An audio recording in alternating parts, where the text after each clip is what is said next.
Greetings YouTube and welcome back to my sketchbooks. So here we have a sword, kind of a hand and a half. It's going for a chopping sword and it had a small sub blade down here. I think it's a subpar design. Kind of interesting, but I don't think it would be all that useful. Here we have a double sword, and again trying to do the 1/3 split with large curving blades, and it has kind of an elven vibe to my mind. And be a pain to carry though. Here we have a large sword, and this sword was actually, well, it could be used by a person with a conventional number of hands. It was designed for a race that had standard forearms, so they would have to be upper arms. They'd have to be much thicker and heavier than ours, but 2 forearms like this. I didn't come up with this idea, someone else did, and they wanted a sword that could be used by such an individual. Though I think it could be used by, you know, by a human being or a Klingon in a Batlev style hold. And here we have a comparison sketch I did for a friend of mine because he wanted to say the difference between a pike and a halberd. So there you go. There's a difference between a pike and a halberd. So this is a very, very long spear. This is a very standard sized polearm. So yes, there is a vast difference between the two. Though obviously that's a pike at the end of the extreme range.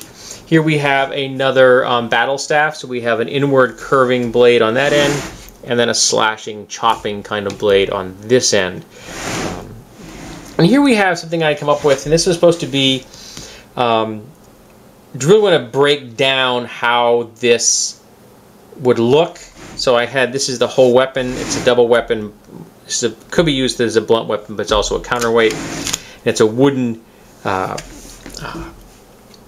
maul face with massive points on it. And this is what it looks like from the head on. Here was just breaking it down so you'd see how it was put together. And it had replaceable heads, so you could actually take this head off, replace it with either this head or with this head. So it was kind of a weapons system that I came up with. I can't remember why I did this, but that's what I did. I have no idea how practical it would be, but I thought it was kind of cool. And here we have a very large drawing. Now you're looking at, I'm finally completely and utterly owning the spaces in these sketches. So yes, sometimes I'm having multiple sketches on a page, but that's basically because the design isn't overly large. But I'm very comfortable with just filling the page up as much as I want to.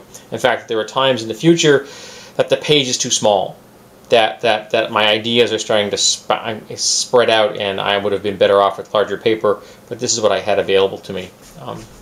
And we have, you know, just kind of a speedum kind of a style kind of thing with partisan. It depends on how you want to break that down.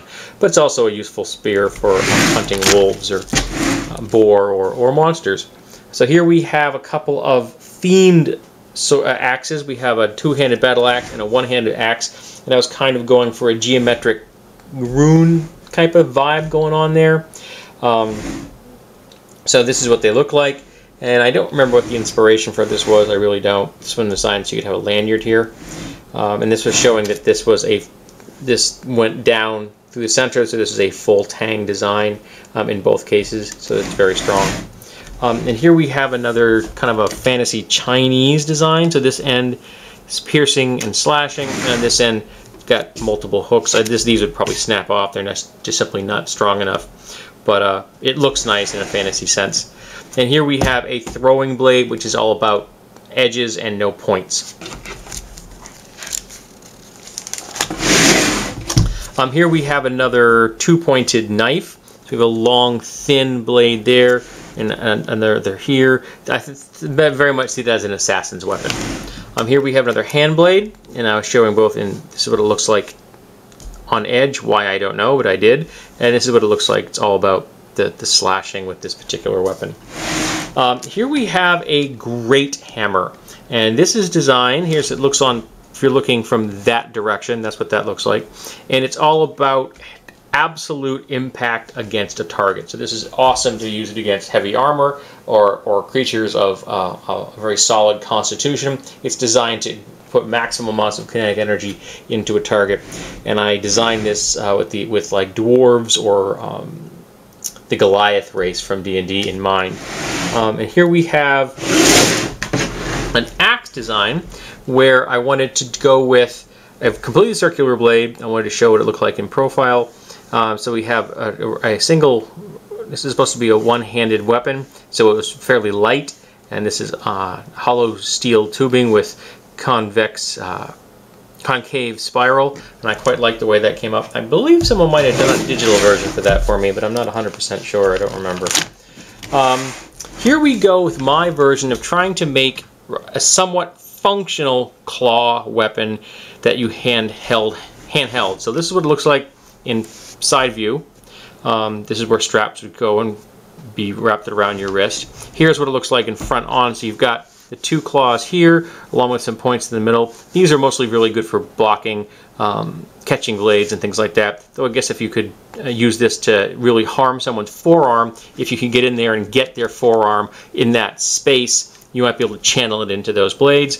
And then here is on a shows you what the cuff looks like.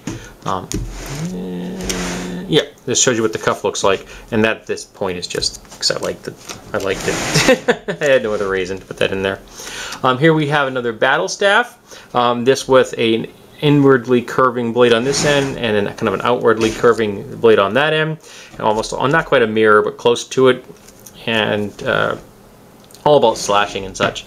And here we have one I happen to really like this design. I thought it was quite well executed. We have a sickle on this end, and then a spear point on this end, and I really liked the way that looked. I thought it came out very well. This is a Majestowski mace. A club. I'm saying that wrong. It's the famous Polish Bible, and in the Bible they drew all of the warriors wearing the contemporary arms and armor of the time the book was done. So the people in the Middle East in ancient Bronze Age era were all dressed as knights and soldiers of the era that the book was done in. Yes, it made no sense. It would be kind of like doing a Bible today with warriors carrying M16s. But it was a great way of seeing a snapshot of those technologies, and this is one of the clubs that the book was famous for, because this was a metal sheath studded with a handle and a counterweight, and this is what some of the warriors were being depicted with. Quite a few of them, actually. And I happen to really like it. Here we have a Naginata with a very psionic vibe, because there's a crystal built into the hilt, so it's almost about being powered by psionic power. Here we have an elven Naginata with all kinds of curve going in there, and with an metal inlay wrapping all the way around the grip. Here we have an all-metal Tetsubo, which does in fact mean iron club. So we have a metal tube, studded, solid handle, and a ring at the bottom. Here we have a one-handed or hand-and-a-half sword pared down to the absolute minimum. No guard, no nothing. This is just pure blade and grip. Here we have a large knife, maybe even considered a dirk. It's pretty big, and I like this design. I think it's quite effective. And here we have, again, a fairly simple leaf blade taken down, pared down to, its most basic constituents. And that was kind of my idea with these particular designs. Here we have it's sort of a thrusting weapon. I don't know if you could actually call this a throwing weapon, because it's very big, but it has a ring here, so you could actually attach it to something and use it to hold something down. So maybe this is something used by forces on the ground trying to stab and pin a flying creature and prevent it from flying away. Now here we have a club, which is wooden, and I've got the proper type of Dutchman in here now, because I'm using ones that are hourglass shaped, and set with shark's teeth inset with glue. And this is based on real world weapons from the Polynesian area in the world.